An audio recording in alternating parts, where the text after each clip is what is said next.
Hello, and welcome to the Writers and Illustrators of the Future podcast. This is John Goodwin, your host. This podcast is dedicated to the aspiring writer or artist and will provide inspiration and tips from top professionals in the field, along with contest winners and a few surprise guests. Today, we're speaking with 3 contest winners. We're here in Hollywood at the Roosevelt Hotel, and we're in the middle of the Writers of the Future Workshop Week. So, starting from the gentleman on my left, your name and the volume you're being published in, and what your story is. My name is Storm Humbert. I am published in Writers of the Future Volume 36, and my story is Stolen Sky. And my name is Luke Wildman. I am in 37, and my story is How to Steal the Plot Armor. I'm Zack Be. I'm also in Volume 36, and my story is As Able the Air. So these are all, obviously they're amazing stories. I've read them all. I proofread them all, and I read them again. So obviously you're here because you are as able the writer. Yes. Yes. So first of all, let's just go then on how did you originally find out about Writers of the Future? Or how is it that it became something that you were interested in entering? So I was doing my MFA at Temple, and one of the instructors there is Samuel R. Delaney, Chip, and he recommended the contest. He said it's a major contest. It's quarterly. It gives you a deadline, and that was, he said, it's a good tool to get you to produce and get you to send something in new every quarter. Great. Yeah, so for several years, I've been looking for a stepping stone that would elevate me from being an amateur and would elevate me from just sort of having writing as a hobby to something that would give me some exposure and give me the tools to build a career out of it. So while I was in college, a friend who had won, I believe she was a finalist in the contest, she told me about it and suggested I submit. So I started submitting every quarter. I did that for 4.5 years and eventually won. Awesome. Yeah, mine was less direct than that. I kind of wrote in college and did a minor in creative writing, then stopped writing after college for a while, focusing on music, focusing on work and other things, counseling and such. And then I suddenly got, rocketed back into science fiction because I read some stories in Clark's World. I literally just clicked like hyperlinks to Clark's World somehow, which is a magazine. Right. And I found Writers of the Future. The very first author I read, I unfortunately can't remember who it was at this point. In their bio, it said Writers of the Future. And I was like, what is that? And I went on the website. And at the time I was starting to think about building a list of places to submit to. That was in someone's bio. So I put on the list. I started submitting, and I very slowly picked up on, this is a bigger thing than just another magazine. This is a whole thing. And I stumbled into the forum, which a lot of people use, and found that whole community. And I submitted I submitted over 2 years, however many times, I guess 7 or 8 times. And on the last one, I won. Yeah. That's great. Yeah. Cause I remember when you were doing we did the Zoom interviews, you had all the band equipment behind you. Yeah. Yeah. There's a lot of band equipment in the room where I was doing the Zoom stuff. Yeah. Yeah. That had my attention for a long time. That was my sort of creative outlet.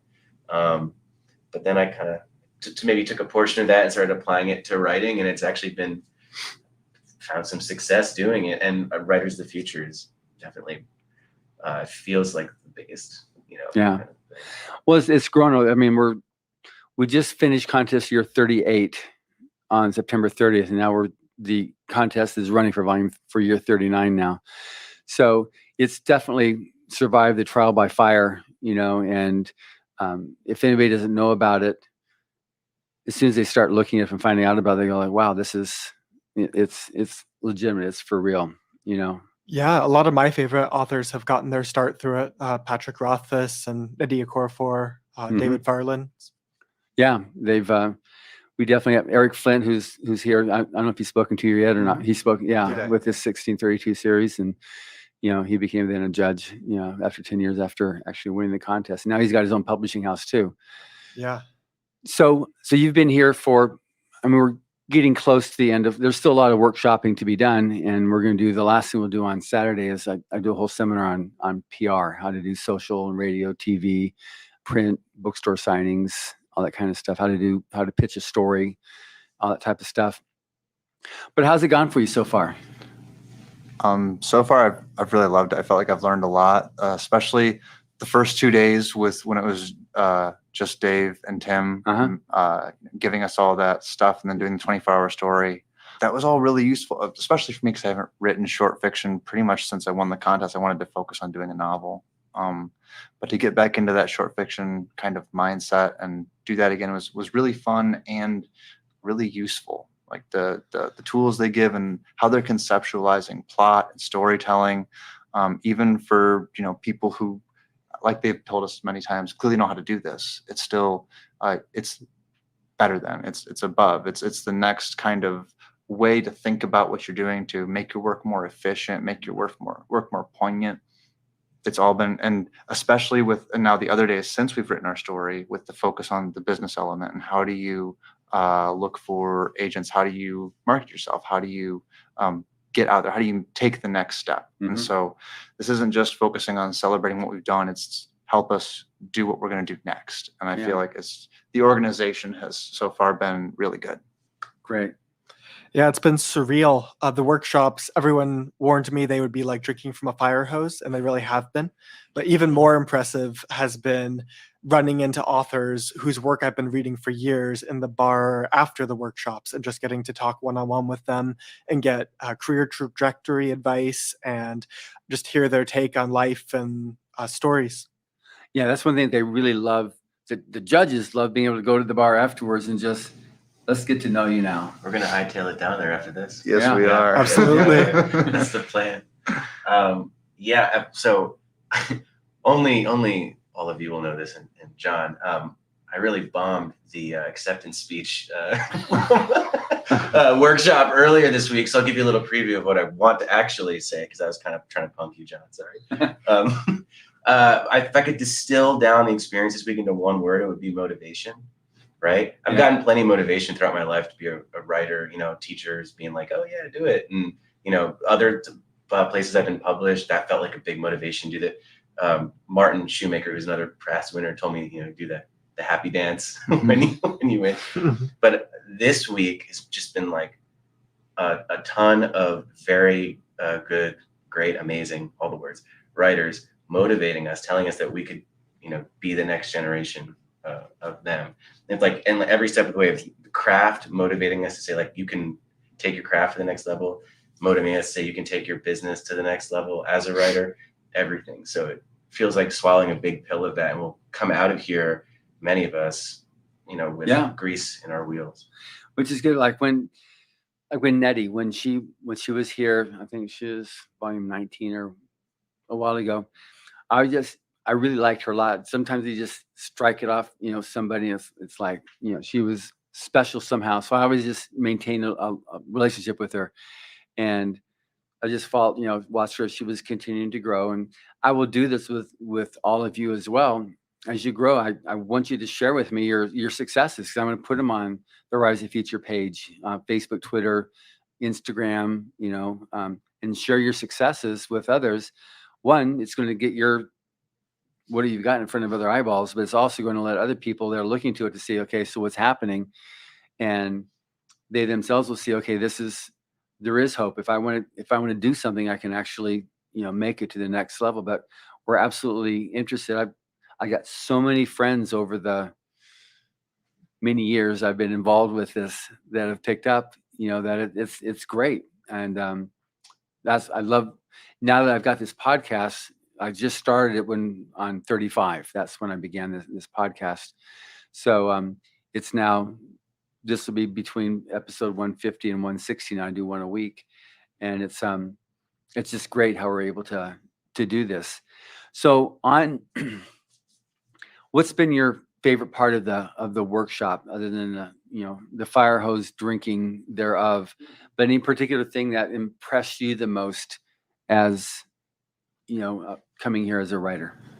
So I mean, I don't know if impress is the right word, but I think, like I said before, the 24-hour story I felt was amazing. The pressure it puts on you, and also the realization that you can do something like is good. But I think just the amount of support you feel from everybody has been, I think, the most because I've been to conventions before, I've met everybody's nice in this business. Everybody's pretty nice.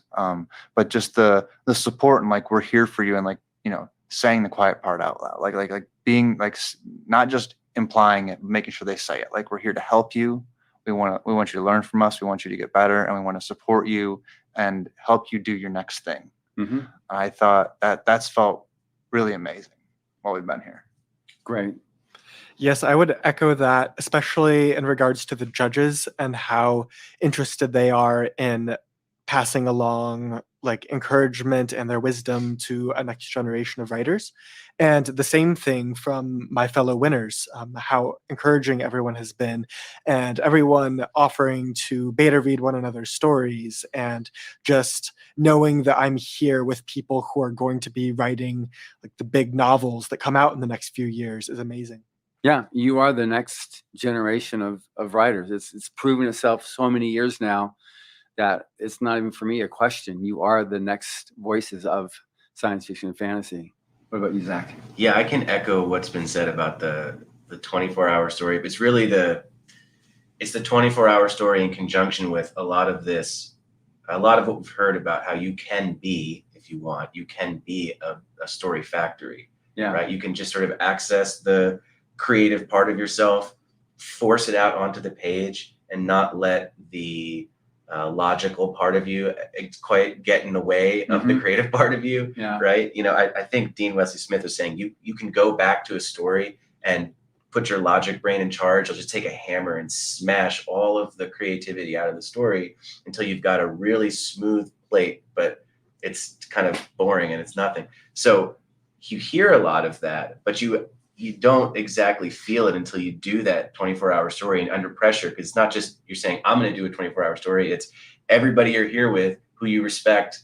And all of these judges who you also really respect are kind of watching you and you're like, you're going to finish this thing by 2 p.m.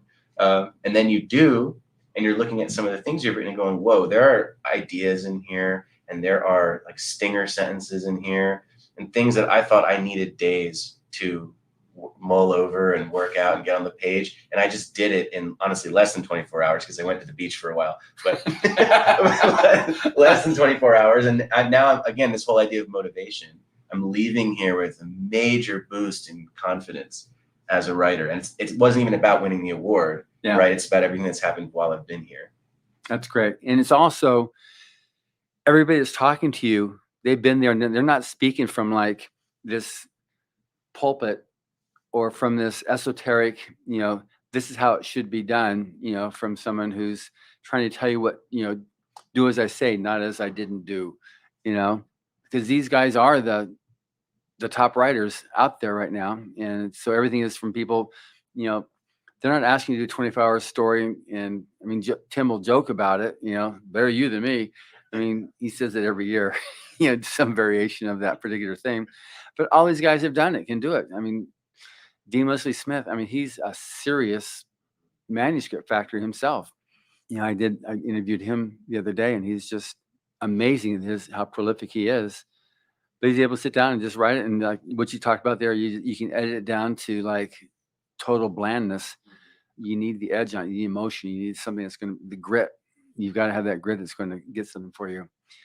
Yeah, it's about creating an emotional impact. It's not just about checking all the boxes of a formula. Yeah, which is one of the definitions for Mr. Humbert and on art. The definition of art, it's able to create an emotional impact. So on the workshop itself, one of the things, because you all did the L. Ron Hubbard Writers of the Future online workshop before coming here, and then I think they touched on refresh, as throughout the workshop, some of the different essays and stuff. Was there anything that really stood out for you on the essays that you studied from L. Ron Hubbard? So mine, I think the one that was the most useful for me and seemed the most insightful and helpful for me in terms of what I struggle with was the suspense essay. Having a constant idea of your reader should think that more than one thing can happen all the time. Like they should constantly be wondering that there's at least two choices on every plate that gets put in front of your main character. And that's something that when you get caught up, you can get caught up in themes, world building, and just the idea of your story, like explaining your magic system to your reader. You get caught up in these things and forget that they need to really be drawn in by the conflict here, and there needs to be some problem they're looking to see the character solve all the time. Like you can't, in a short story especially, you can't let up on that for a second. Yeah. And yeah, just I think that essay and how he goes about conceptualizing what your job is was very helpful for me. Good. And yourself, Luke? The essay on research was extremely helpful because I have a tendency to just sit in my office and Google things and think that I can imagine everything. But that essay really digs into the idea of hands-on experiential research. L. Ron Hubbard talks about how he used to go down, or I think, if I'm remembering the details of this right, he used to go down to like a waterside bar and meet with sailors and just hear about their adventures and the things that they had done in the life they lived. And so that is extremely on point for me, because one of the things that I can draw on is my background. I can draw on the specific experiences I've had, but I can also meet other people and draw on their backgrounds. That's great. Becomes part of your experience. Yeah. Yeah. There's a lot of beach bums in the story that I wrote in 24 hours. Yeah, I'll reflect back again on the idea of the story factory. Because I think probably a lot of people who listen to this podcast and are wanting to submit are obviously not pro writers. So they have jobs or they're in school, both things that I have or am doing, and both of you as well. And again, it didn't really hit until I did the 24-hour thing, and it was it was an experiential learning exercise of I don't need to keep telling myself that because I'm a therapist, so I'm seeing clients all day, and then I'm in a PhD program and I'm doing homework and all that. I don't need to tell myself that, well, I got to wait till winter break to write a story, because I actually don't. I can do it on the weekend and actually not just sort of sit at the computer and dilly-dally and think about Googling things to research and whatever, and then not get anywhere and then say, oh, well, writing's hard. I can sit down and force something out, look at it, next weekend and say, all right, and then submit it. And, suddenly I'm writing at a pretty good pace while I'm doing other things. So this is to say, everybody out there who's listening to this and thinking, when am I going to find time to submit my story to Writers of the Future? Just like sit down and force something out. Force yourself, put some kind of pressure on yourself, whatever that means in your life, to force it out, and then look at the product and think, oh, actually, it can be as good as what I could make over time, if not better. That makes sense. So now, how did you work out with your jobs, with your school, with your family, whatever else you had going on, to be able to submit the story or stories over time to eventually lead to, submission? Now I'm getting honorable mention. Now I'm getting silver honorable mention. Okay, now I'm a finalist. Now I'm a winner. So how'd that work for you, Storm?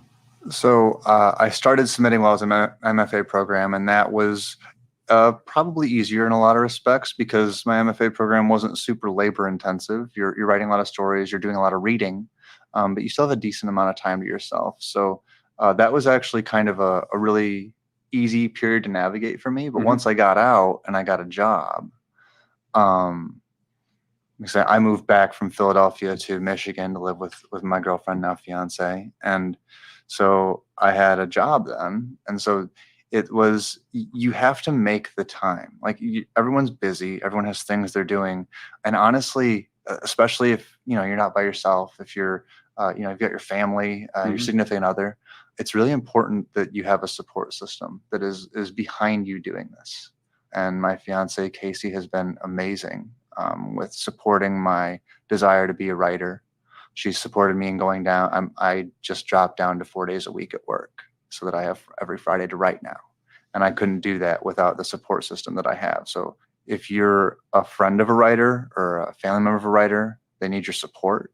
And if you are a writer, just remember to thank the people that do support you and facilitate a lot of the extra time you need to do your thing. But for your end, you need to make the time and put in the work.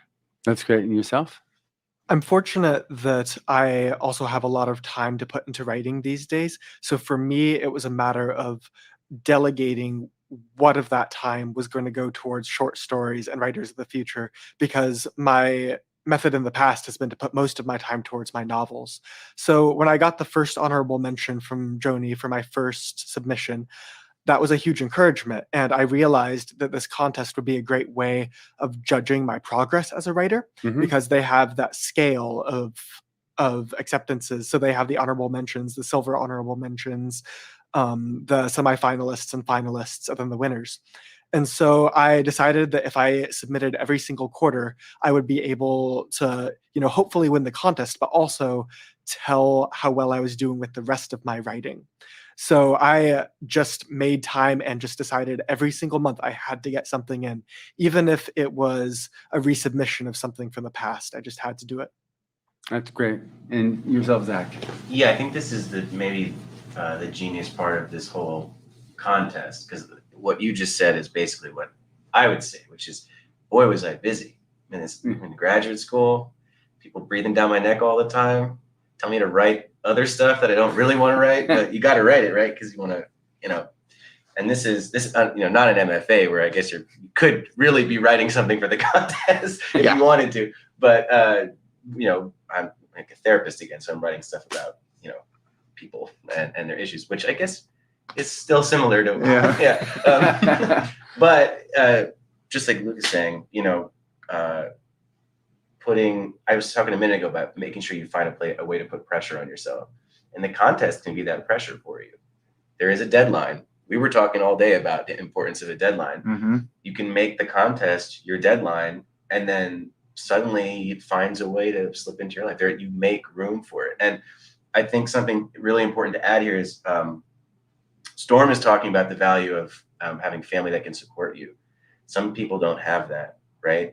But I would say after being here, there is a community. Mm-hmm. There's a sci-fi writer, Yes. there's a sci-fi fantasy writer community, spec fic community, whatever, genre fiction community that you can tap into. One way to tap into it would be the forum, right? That's available to you. There's a lot of great people on there who are carrying over the same feeling I get from the contest overall, which is, like you said, John, that they're actually all here to support all the new writers and prop us up and really help us. So if you don't have the people in your life to support you in that way, maybe you won't be able to have Friday off, but you can, but you can get that support elsewhere, at least the emotional and the motivational support to really chase this dream down if you want to do it.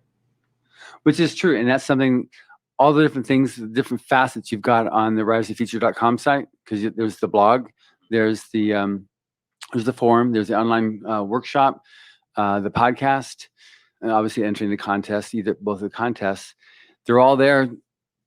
I mean, that's just following the original mantra that LRH created when he said to provide a means for the aspiring writer to have their work seen and acknowledged. And so it's all built around that basic premise there.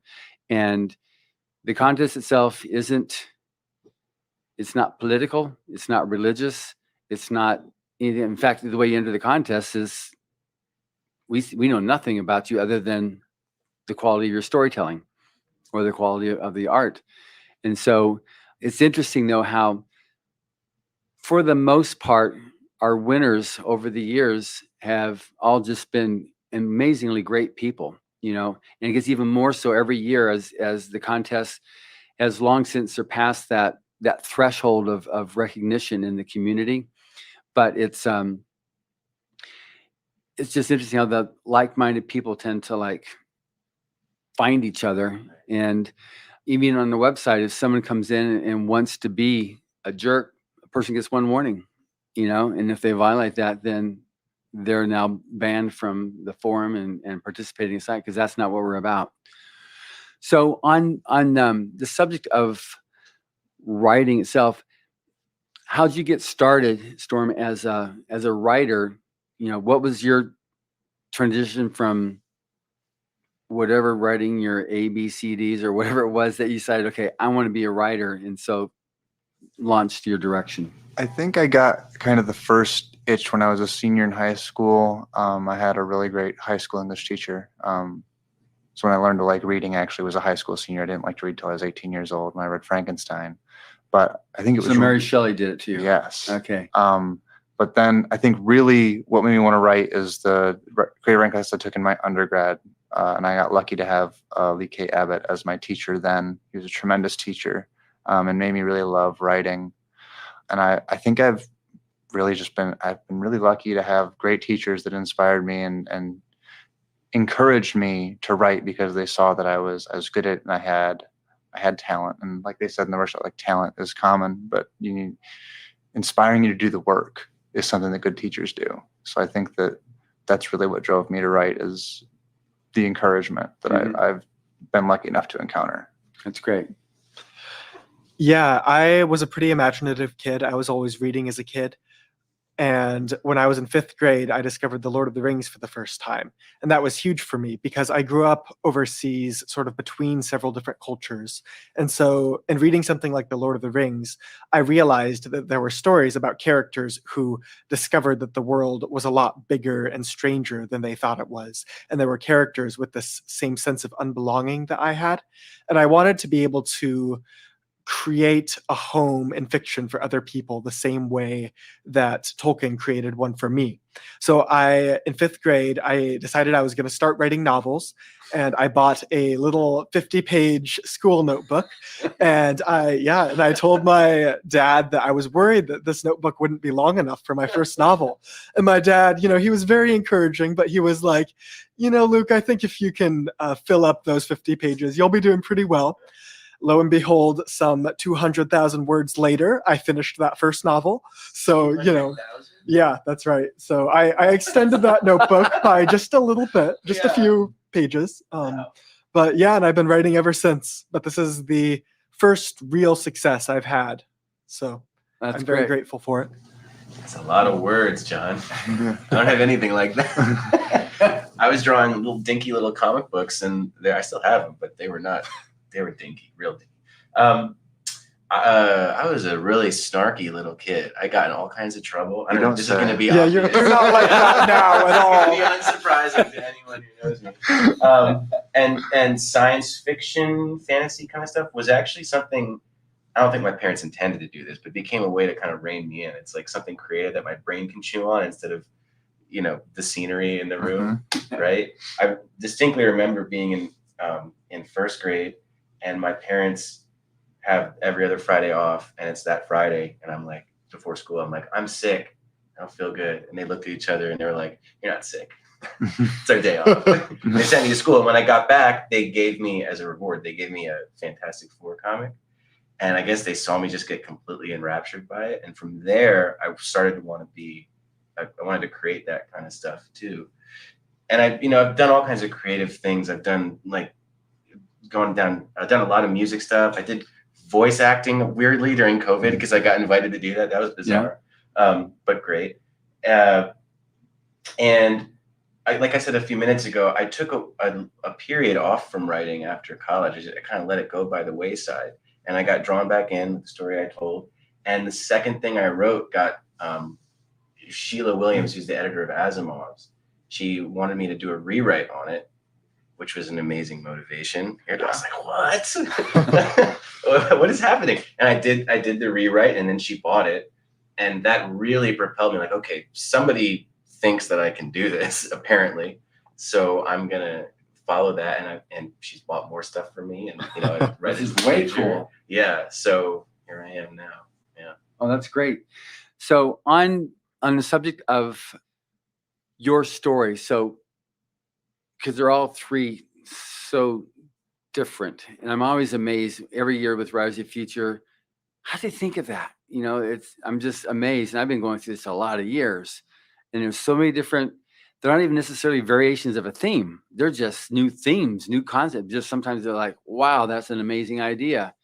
So a little bit about your story, because this is also going to get people to want to read it.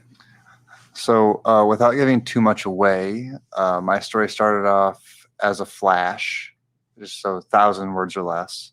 And it was just, the main inspiration was the kind of awe-inspiring technology that's in it. And that's that this civilization for entertainment changes the sunset of a planet to match the sunset of different planets. Wow, Um, that's so cool. Thank you. Oh, you better read it. Yeah. Oh man, that's awesome. Just purely for their guests' entertainment. And so it started off, that was the inspiration. But then the more I write it, and this is true with almost any story any writer starts, it became more about conceptualizing what that technology could be used for, how that could affect people. And so then it became about like what sunsets mean to people and what that can kind of encapsulate to somebody who sees their sunset reproduced somewhere else. And the themes of alienation, isolation, kind of awe. Mm-hmm. And so, yeah, it started off just about that inspiration for that technology. And then from there, it's just about being honest about what that means to people. Good. Yeah, it's just, I'm gonna say it 3 times in this interview. It's just a brilliant story. Thank you. I can't wait for you to say it that much. Looking forward to it. Yeah, so my story, How to Steal the Plot Armor, is a comedy satire heist. And I knew that I wanted to write comedy because I had submitted some other comedy stories to the contest, and they had done pretty well. One of them was a semifinalist, I believe. So I also knew that during COVID, the judges were probably getting a lot of darker stories just because of everyone processing the world. Mm-hmm. And so I decided that I wanted to just write something that could maybe cheer people up and give people a little bit of a laugh. So I looked at the things I was reading at that time, and I was reading Idols of the King by Tennyson, and I was reading another comedy called Kill the Farm Boy by Delilah S. Dawson and Kevin Hearn. And I had been reading some other Arthurian stuff for a while, which, Arthurian stuff, Le Morte d'Arthur takes itself really seriously and just has all these morality stories in it. So I just wanted to kind of poke fun at stories that take themselves too seriously, which, don't get me wrong, I love Le Morte d'Arthur and I love Idols of the King. But I also love stories that are a little bit self-aware and know how to create humor based on their genre. So that was how my story came about. Great. There's also a story that was written by Owen Hubbard called Typewriter in the Sky, which the lead author his name is Horace Hackett.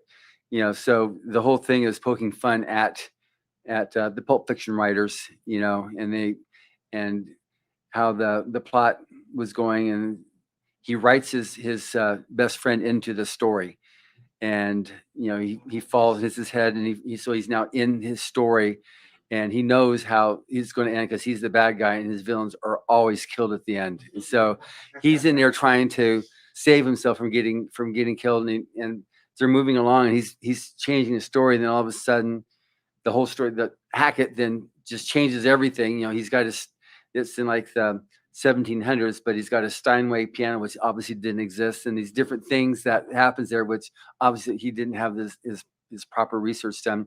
But it's quite humorous, and several of the judges have liked that as one of their favorite stories. It's called recursive science fiction, and some of his pen names he meets in the bar at the end, and so it's a real fun, but it's definitely satire, poking fun at along the same lines that you're just talking about there. Mm. So what about yours, Zach? You didn't say his story. Oh, Yeah. if you don't say it to him, you might not say it to me, and you got to say it to me, so you better say it to him. You got my eye on you, John.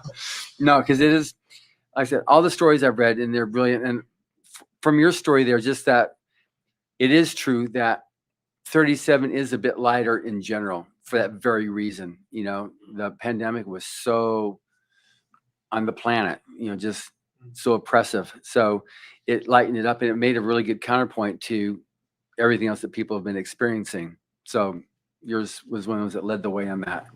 And now to one of the darkest and depressing stories from the 2 volumes. My story, I started writing it the summer before I went into my master's program. And I was just kind of thinking of, again, started with imagery, right? Mm-hmm. I was just thinking about the idea of a drone pilot and, let's go a little bit near future. What could piloting a drone for the military be like, a step into the future? So just playing with that imagery.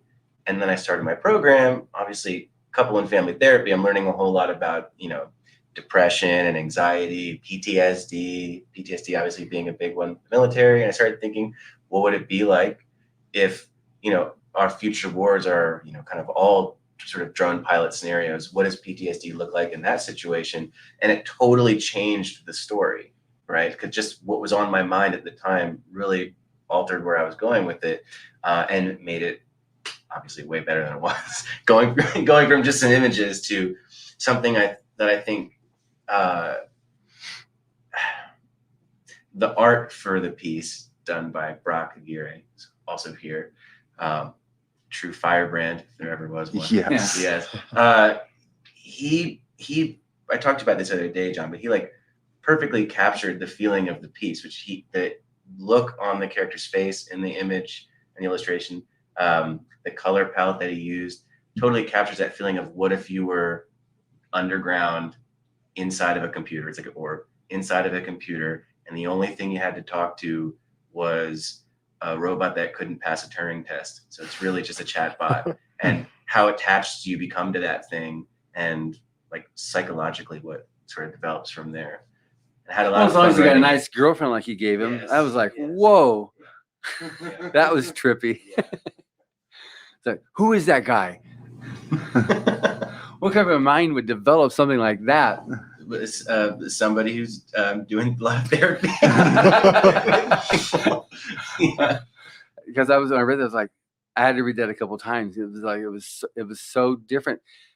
But it's true what you did on that thing on what would that be like in that future scenario where he's there mining the.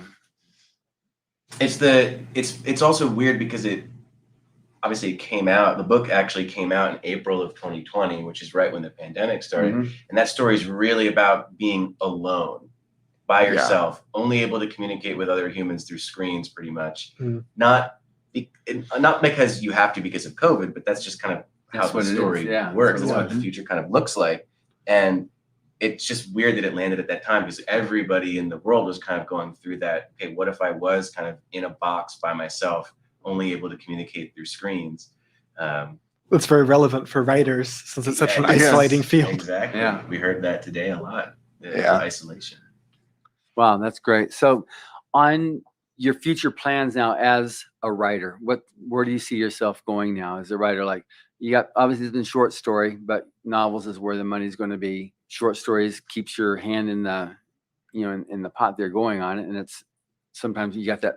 I'm going to do something this weekend. You can pop out a short story, and if you've become best buds with the editor Asimov, then more power to you. Definitely helps. So what do you see for your future? Well, I spent the last pretty much almost 2 years, now it'll be 2 years in November, working on my first novel. I'm hoping to finish the epilogue pretty much when I get back from this, because I've been too busy to work on it while I've been here. Yeah. Send it to me. Yes, and send it to Zach and Luke, actually. Absolutely. Yeah, and but then I think while I'm waiting for that feedback, I'll probably I have a catalog of short story ideas that while I've been working on the novel, I've kind of been saving. Mm-hmm. I might go through those and in a week try to knock all, however many there are. That's how many days I'm going to give myself to knock all of them out into drafts, get them to my readers, and hopefully start firing off submissions again for short stories. And then as my feedback from novel trickles in, I'll take that in and I'll do my second draft, and then I'll try to find a publisher or / agent, whatever, for that. And as I'm doing that, I'm going to start my next novel. I'm going to focus on novels. Is it a series? Is it going to be a series you're doing, or are these all one-offs? The current novel I'm working on is planned to be the first book in a series.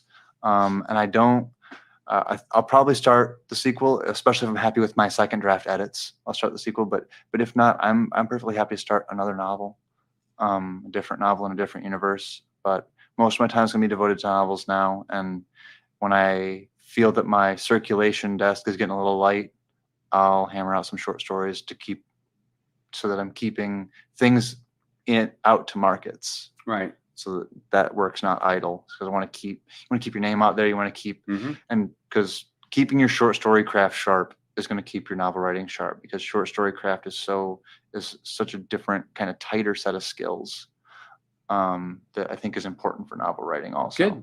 Good. That makes sense. Yeah, like Storm, I'm also more focused on long form things right now. I naturally write long. A lot of my short stories turn into novels. So I am currently working on my 5th novel, which may sound like a good start, except the first 3 are terrible. So is this counting the one from 5th grade? yes, it is. Okay. So I have to admit that. Full disclosure. Yes. Fair enough. So yeah, Counts. I'm not Yeah.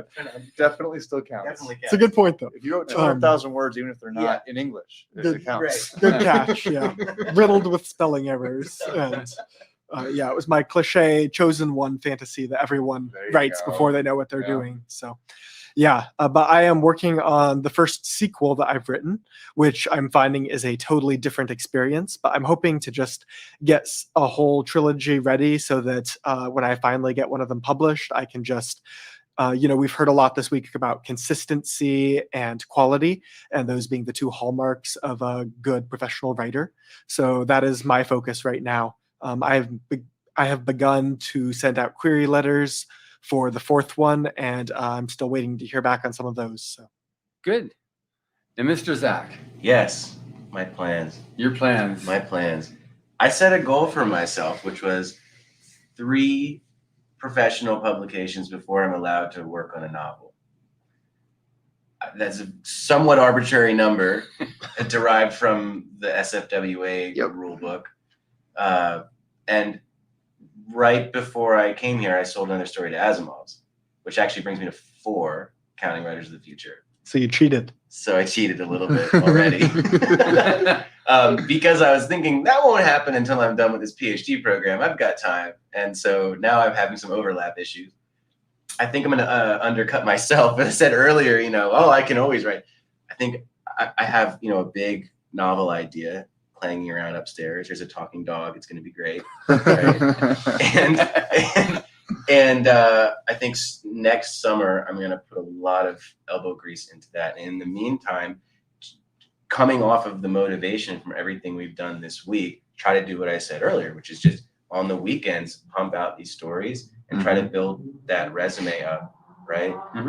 So that I can, once I'm working on that novel and maybe pumping it out really fast, maybe not Dean style. No. Not 70 a year. Not 70 a year. No. But but maybe like really pump it out with some of this energy, and then have a nice little resume to kind of use to propel the novel forward. The novel with the talking dog. I'm saying that out loud now to actualize it because it does have a talking dog. Does the dog die? I can't tell. Is that a spoiler? Yeah, It's a spoiler. It's a spoiler. you can spoil when people die. You can't spoil when pets die. They also spoil told us this that. week not to kill the dog. That But kill the owner, but not the dog. Well, I wonder though if a dog talks, if that rule goes away, because now the dog's not really a dog anymore. Is the dog a jerk? Then probably. I can't tell you that either. I can't tell you that either. I also haven't written this book, so we won't know until I've written it, the degree to which the dog is a jerk. I'm kind of rooting for the dog to be a jerk, if I'm being honest. Are you? I want a jerky talking dog. I'll give you a synopsis later. You can tell me if you think the dog should be a jerk or not. So, as Dan Brown was a lawyer before becoming just a full-time author, are there any other therapists, people that switched over to, okay, good, I've got that, but I'm going to become just a full-time writer? I'm pretty sure N.K. Jemisin is a clinical psychologist, or she has a PhD in counseling. 99% sure. That's the first one that comes to mind. I don't know if she ever practiced, but I did see an interview where she said that that's what her PhD is in. So, and I mean, can't get much bigger than N.K. Jemisin. No, so, not right now. No. So there you go. Is answer your question. Yeah. So, N.K. Jemisin, Zack Be. I was just curious. Okay. All right. Yeah, I don't know if there's anyone else. I'm sure that there is. I think it's probably a fairly popular field to jump to writing fiction because you're like, I've got a lot of ideas. That's unethical though if you're out there and you're a therapist. Don't do that. Just change the name. Well, Anagrams. still A unethical. little more than that. Anagrams. That's all you need. Right. Word scrambles. So on Zach, so is your future, do you envision yourself as being a major name author? Is that something that you've got as an end game you like to go for, or is this something you want to? Don't we all want that? Yeah. Yeah. It's the dream. Here's the good thing about at least therapy as a job is similar to what Storm was saying earlier. Like, I have this benefit in my particular situation where I can get that Friday off, and that becomes your time to write. I work in private practice, so I can kind of schedule my life once I'm done with the PhD. Yeah. If my PhD advisor is listening to me right now, they're shaking in their boots. This person's never going to finish their dissertation, right? No, I promise I'll finish. But I can kind of schedule my life any way I want. And that means I can make time to write and to do these novels that I have planned. Going to get all these talking animals out there in the world. We're going to have cats. For better or worse. For better or worse. Yeah. So yeah, the goal would be to be also you say big name author, but we found out what that actually means this week, which is just literally your name is big on the cover. So we could all be big name authors tomorrow. Through Amazon. The answer to your question is yes, that is definitely that's your objective. So all three of your objective is to do that. So have you developed, like, every year when all the winners get together, and it's a bit of an anomaly this year with 36 and 37, they become a bit of a clique or a group, where they follow along, like, from volume 1, Dean and Nina, they're still friends. They were winners in volume 1, and each year there's different ones. I talk to somebody, so you still friends, so like Eric Flint there, he talks about his friends he had, and Sean Williams still has his friends from their years, and that's been like 20 years ago, 30 years ago. So do you see yourselves, like, or have you already started working out, like, you're continuing what we're going to do when we go back home? Because right now you're intensely together, and then you're going to be not intensely together in a few days. Lots of us have talked about starting writers groups. Like, we'll probably start a Facebook group at least to have all of us in it. But I know that both Zach and Luke are reading my novel. Andy Dibble's also reading it. Leah Ning is reading it. So, I mean, that's half the people who would have bought it. So maybe not a good idea on my part. I'm going to go to the store and have the cashier take my picture with it to make sure We got you. So, yeah, I mean, big collab. And that's the other thing they talk about in the workshop is be a resource for each other. Like, editors are expensive, but if you've got talented writers that will be your beta readers, that's, I don't know if they'd say just as good, but it's real close. So all of us, I think, are willing to be a resource for each other. Yeah. And have you struck up any relationship with your artists? We've had a lot of the, I realize several of them are not here because of pandemic, they couldn't get here, but there's been a lot of partnerships that have started up where a writer wants somebody for their cover art, or they have dreams of doing children's books, and so they need an artist to do their work with them on like that. So that's something too. So I'll just plug my novel again there. Me and Arthur Bowling, he drew my novel's map. Oh, really? Yeah. It hangs, it's 22 by 24 right over my desk. Oh, hand drawn. Yeah. So, what do you see in terms of yourselves now as anticipating or establishing the fact that you are the future of science fiction and fantasy? What's your anticipation for the future of science fiction and fantasy? How you see it? Is it hopeful? Is it, where it's, because you can write like we wrote there as Able the Air, but it can also come across and say, well, it's a downer, but it's also prophecy, which doesn't have to, which then by very definition doesn't make it a downer. It just makes, okay, look at guys, this is something that can happen if something doesn't change. So how do you see, especially just coming out of the pandemic, what do you see as the future of science fiction and fantasy based upon how you're looking at it now? Well, that's a big question, John. You could take that in a lot of directions. I like to think positively. I like to think that science fiction in particular, we talked this week about how the way that kind of traditional publishing breaks these things apart. I mean, like puts, fantasy is only 20% of the market and science fiction is only 20% of the market. and whatever else. Horror. Children's books. Yeah, children's book. Yeah, but actually, if you smush those all together, that's wonder. This is something that Dave Farland told us. And when you smush those all together, it's actually like more than half of the market. So I think that there is a hunger for this, and that science fiction and fantasy continues to grow as a very popular art form. And what's actually written in science fiction and fantasy gives ideas, like you were saying, either things to avoid or directions to go or ways to think about society, new frameworks, all of that. It gives society that direction. And if that's more than half of what people are most popularly reading, it'll help to drive the actual fiction that's being written. Whatever ideas we all come up with will actually help to drive some of the directions that society takes. And I think about how earlier in the 20th century, they actually used to invite science fiction authors into like Department of Defense and NASA meetings to just be there in the room and say crazy things with all these scientists around to try and mine some of that creative energy to think about how are we actually going to get to Mars? How are we actually going to, have space wars with China or whatever it is that we're planning on doing in the future. I know Asimov was there for some of that. Heinlein was there. Heinlein was there. Yeah. So that's always been a strand. And I think it just continues to grow as this wonder block of fiction kind of drives a lot of people's imagination, who then finish reading this short story that one of us has written on their coffee break and walks back into the Pentagon. Or someplace like that. Or someplace like that. Yeah. I think we are a part of the future of sci-fi and fantasy.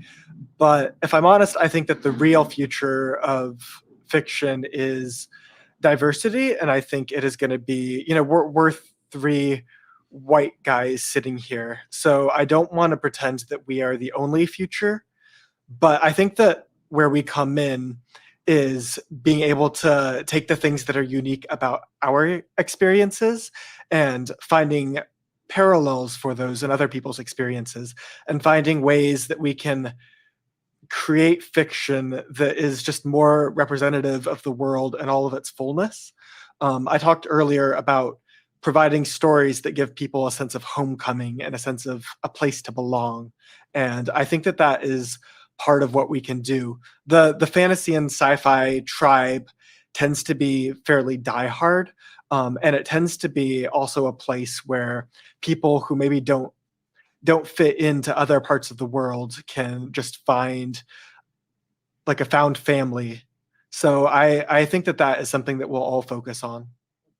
Okay, good. Yeah, I was going to say, just it seems like as someone said, and one of the speakers said today, that science fiction used to dwarf fantasy, and now fantasy is the big thing right now, and especially epic fantasy as it's growing. I think that there's a big desire for like this, because that creates a shared world. Like people across cultures, across generations can find a culture, a space, and they can share it and they can interact there, and it builds a lot of bridges. So I think that that's kind of the future, and it's the future because that's what science fiction and fantasy has always done. It's build bridges. It's expanded. It is reconceptualized what the world and the future and people can be, because science fiction is us kind of casting forward what humanity is into the future, because humanity is this constant striving empathic thing. It is a culture where we rely on each other, we lean on our neighbor, and that perpetuates, that humanity continues. And fantasy is casting it back to show that that's how it's always been. So it just creates this bridge that you recognize as this perpetual kind of shape of humanity and humanness. The function of aliens is show that humanity can look different. Right. So I think that will continue, and the idea of what we include in that continues to expand as diversity becomes a bigger driver, and things like that. And so I think it's always has been about bridges, and it always will be. That's good. But one thing is, I've observed so many times over the years, having now my own bridge of Writers of the Future, is that usually it's between 5 and 10 years ahead of the curve. What I see winners writing becomes what's being read by the general audience, what's being published out there in 5 or 10 years, because that's your curve to actually make it there. So steampunk, all over the place in Rise of the Future, 5 or 10 years before it became like the really hot topic. People downloading their consciousness onto the web, on the net. Mm, That was yeah. just like all over the place. Half a dozen years later, we went through a whole thing there of that happening. So I've observed a lot where Rise of the Future, and this, I mean, Orson Scott Card talks about it quite a bit when he talks about the contest. It's like, this is the future, you know. I got what you said about, you know, it's like, we're three white guys. You are three white guys for sure. And there's the Nydia Okorafor's and there's the Nina Kariki Hoffmans, and they're out there. But from my perspective, they're also all writers of the future, Yes. you know. Yes. So that's what I'm talking about like that. So it's maybe as a collective, I'm asking this, but you're going to have your perspective, what you've got right now, what you've gotten, and the value of science fiction to society. Because it also in an era, and I'm not trying to go, you know, now getting all, you know, mental and everything on here, you know, but in a society where, you know, in a lot of areas like hope and reassurance, and somebody saying, okay, lend a helping hand without any strings attached is always suspect. Yeah. Yes. You know, and that's the biggest hurdle I've got with Writers of the Future. You know, Many of your most esteemed guests have told us that. Yeah. Have told Yeah. us they were like, really, John? Yeah. Are you, there's no catch, and you keep saying there's no catch. He's saying, But are you sure? Yeah, there's really not. There's It really is there's no entry fee. Our rooms are free, our flights are free. And we get not only do we get prize money, you get paid a pro rate for your story. And you it's get those all- connections. You get the connections, and Yeah. it's really it's a heartening thing because it makes you want to get there so that you can get back. yeah, it really is family, and it's a huge family, you know. But you can find other people. You know, that's why these guys come back. You know, you've got these past winners. They come in and just, you know, they really want to do it. It was that important to them. And Martin Shoemaker, how he tells his story, he's a yeah, right, John. Yeah, right, John. Took him a year to realize. I still sometimes can't get over that. Earlier today, I just rode the elevator with Nancy Kress. That was just my afternoon. Yeah. That's very cool. Like, that just happened to me today. It's happened to everybody. We've been talking about seeing She's Nancy always in Kress the elevator. all week. She's always going somewhere. I had dinner with her yesterday, and she Yeah. said she was going to adopt me. So I'm trying to get that in writing. Sorry, Mom and Dad. But anyway, this has been great. We've gone through an hour, and I knew it would go really fast. I could not with you three, especially with this one. Yeah. And thank you for listening. Subscribe to the Writers of the Future podcast wherever you get your podcasts. The Writers of the Future podcast is available on SoundCloud, iTunes, Pocket Cast, Stitcher, Player FM, iHeart, and Spotify. It's also been globally syndicated on the United Public Radio Network. Writers and Illustrators of the Future are contests created by L. Ron Humbert to provide a means for the aspiring writer and artist to be seen and acknowledged. It is free to enter and open to new and amateur short story writers and artists of science fiction or fantasy. Thank you very much, gentlemen. It's been great. Thank you. Thank you.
Is it naughty?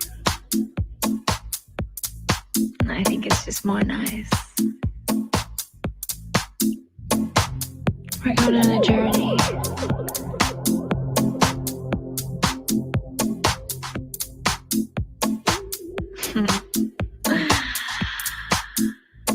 Who cares? We're just getting away. That's all it is. You don't have to feel guilty about it. It's just a little thing to spice everything up. I think you like it. So you're ready? You're ready to go on a journey somewhere amazing. Anywhere we want to be.